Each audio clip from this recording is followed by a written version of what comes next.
नहीं। और आज अच्छा लग रहा है, मैं पवन भैया के घर पे हूँ, ऑफिस पे हूँ। अरे और मजा आ रहा है। और हमारे साथ बहुत सारे लोग हैं।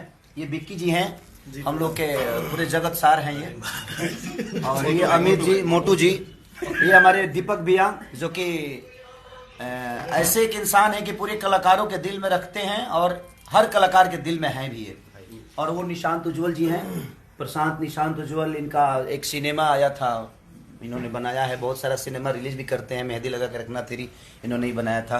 इधर है हमारे मोनू बाबा, देखिए हमारे बड़े भैया के मेकअप में है ये विवेक हैं। ये सारी पूरी दुनिया है। और हमारे बड़े भाई रजनीश मिश्रा जी, जो कि हम लोग आज सेलिब्रेट कर रहे हैं अपने बड़े भैया का जन्मदिन को। तो दिल से प्रणाम कि आप लोग ऐसे ही प्यार मेरे बड़े भैया पवन भैया को इतना बड़ा प्यार से भर दीजिए कि 2021 में इनका डंका ही नहीं, एकदम लंका बजता रहे। अरे मेरा भाई, और पूरी दुनिया इनको ऐसे ही मोहब्बत करती है।